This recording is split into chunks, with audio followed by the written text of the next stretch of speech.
Bismillahirrahmanirrahim. Assalamualaikum warahmatullahi ta'ala wabarakatuh.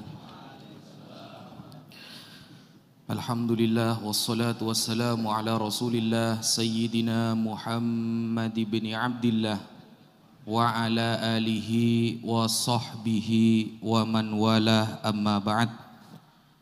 Yang Al-Fakir hormati dan Al-Fakir ta'zimi seluruh para ulama, para habaib, para asatidah wa ustadzat, para jami'il muslimin wal muslimat, wa nakhussu Al-Habib Alwi bin Abdurrahman Al-Habashi, ada Al-Habib Hanif Al-Attas, kemudian ada Habib Ahmad bin Saleh Al-Attas, dan seluruh para habaib yang tidak bisa Al-Fakir sebutkan tanpa mengurangi rasa hormat Al-Fakir kepada beliau semua.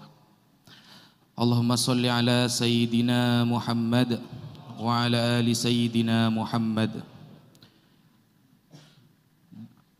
Ini lafadz solawat enteng tapi salah sedikit bahaya. Allahumma salli ala Sayyidina Muhammad wa ala ali Sayyidina Muhammad. Jadi penyebutan solawat terpendek ya, sallallahu ala Muhammad. Nah, kenapa kemudian di dalam solawat ini harus 2 kali disebutkan huruf jar ala ya.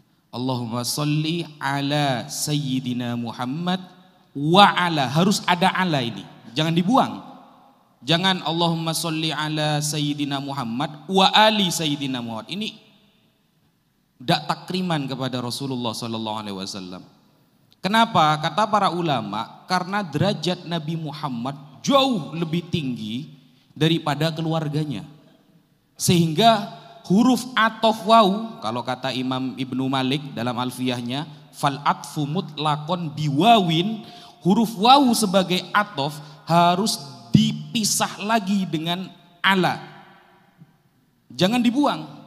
Wa ala ali Muhammad, Allahumma sholli ala Sayyidina Muhammad wa ala ali Sayyidina Muhammad.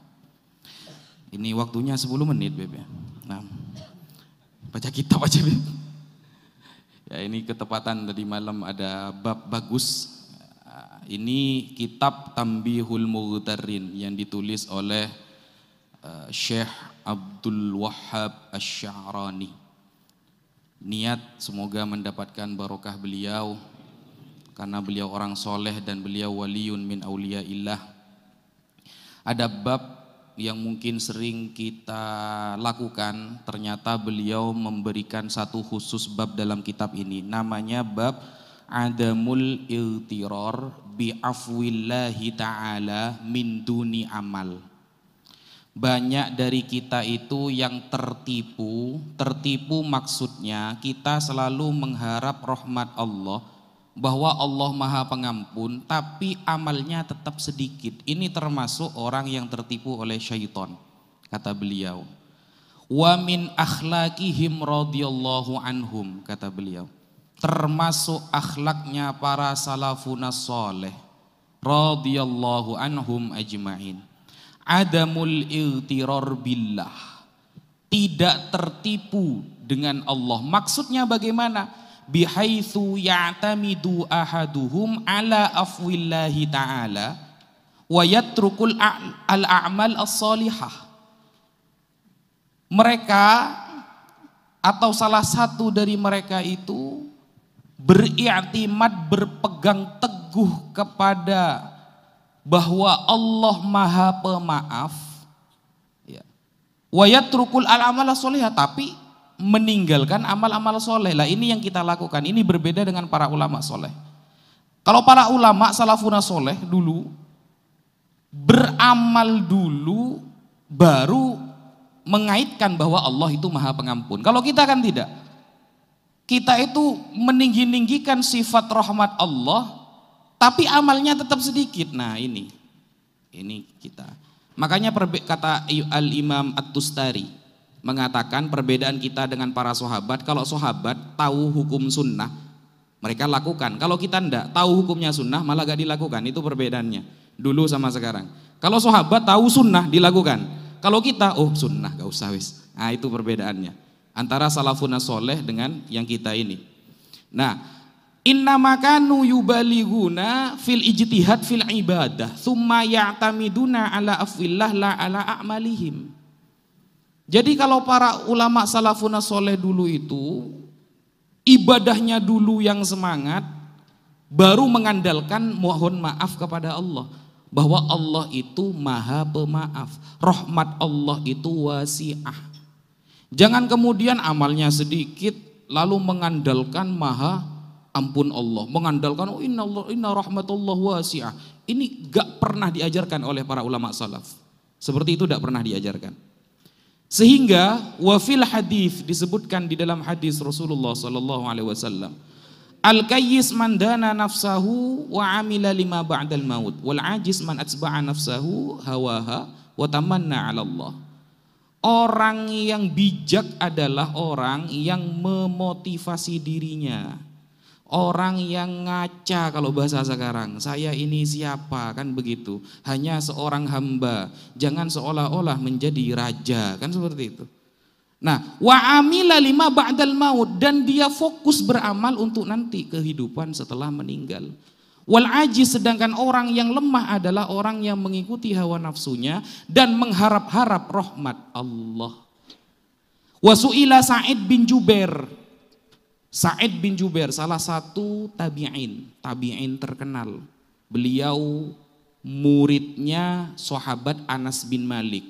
Beliau juga pernah mendapatkan hadis kepada para sahabat seperti Ibnu Umar, Abdullah bin Abbas dan lain sebagainya. Sa'id bin Jubair pernah ditanyakan masalah anil iltiror billah. Siapakah orang yang tertipu dengan Allah? Ma huwa faqala. Beliau mengatakan, huwa tumadil abd fil isyan thumma yatamanna 'ala Allahil maghfirah.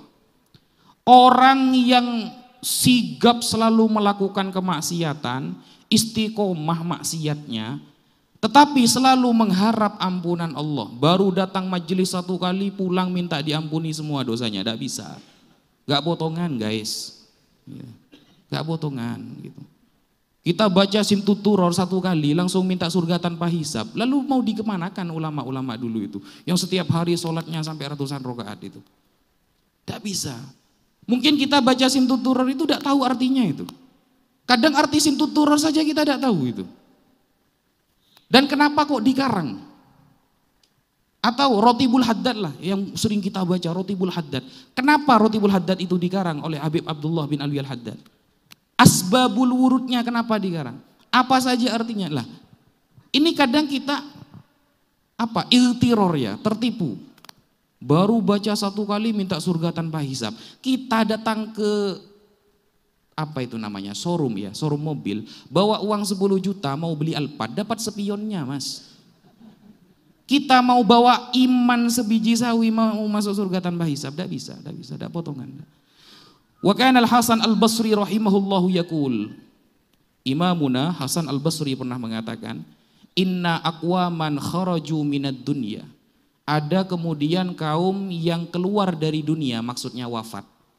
Walaysa lahum hasanatun min kathrati ma alathum amaniyul maghfirah. Nah, ada nanti orang-orang kaum-kaum yang wafat, setelah wafat dia itu tidak bawa kebaikan sama sekali. Kenapa? Gara-gara ketika di dunia dia tertipu, fokusnya itu Allah Maha Pengampun. Fokusnya itu Allah rahmatnya luas. Tidak pernah tahajud, jarang duha, sodako pas-pasan, wiritan gak ada yang istiqomah, sholat telat-telat. Oh Allah wasi'ahu, rahmatnya itu wasi'ah. Nah itu. Yaqulu ahaduhum inni lahasanudzon bi rabbi fala ubali akathurul amal am qalla wa huwa kadzibun fi dzalik. Kalau kemudian ada orang yang mengatakan saya husnudzon kepada Tuhan saya, maka tidak perlulah saya itu tahu amal saya ini besar atau kecil, yang penting saya husnudzon, Allah itu Maha Pengampun. Yakin saya dosa saya. Wa huwa kadzibun fi dzalik. Dusta dia itu. Id law ahsanadz-dzan bi rabbih haqiqatan la ahsanal amal. Kalau memang dia husnudzon kepada Allah, seharusnya amalnya perbanyak. Imam Ahmad saja satu hari satu malam 300 rakaat sholatnya. Gara-gara beliau di penjara, dipukuli di penjara, akhirnya sholatnya beliau sehari berkurang. Jadi 150 rakaat. Imam Ahmad bin Hanbal itu.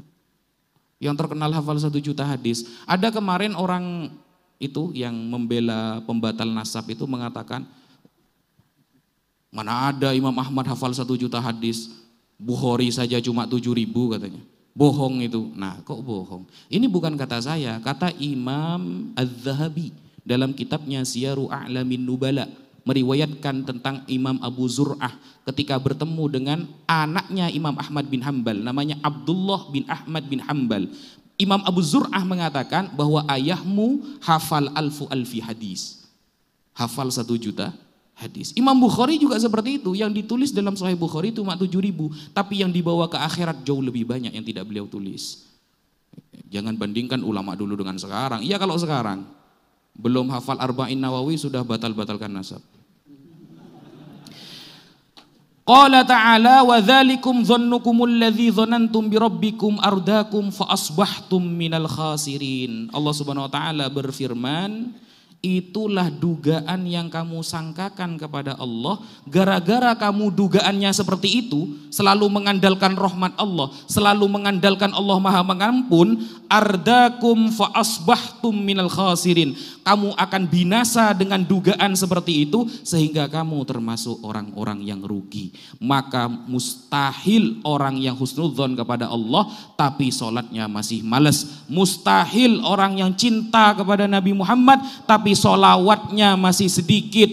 Mustahil orang yang mengaku cinta kepada Nabi tapi tidak kenal sama keluarganya, gak tahu kepada keseharian Nabi, tidak faham tentang apa yang menjadi kebiasaan seorang Nabi Muhammad sallallahu alaihi wasallam. Maka kalau kita mengatakan cinta, seharusnya kita tahu apa yang dilakukan Nabi. Kalau kita mengatakan cinta, seharusnya kita faham apa yang disukai oleh Rasulullah. Makanya Rasulullah mengatakan di dalam hadis sahih, khairukum li ahli min ba'di. Paling baiknya kalian yang paling baik kepada keluargaku setelah aku mati. Riwayat Imam Nuruddin Al-Haythami dalam kitabnya Al-Majma'uz Zawaid. Mungkin itu dulu yang bisa Al-Fakir sampaikan. Kurang lebihnya mohon maaf. Wassalamualaikum warahmatullahi wabarakatuh.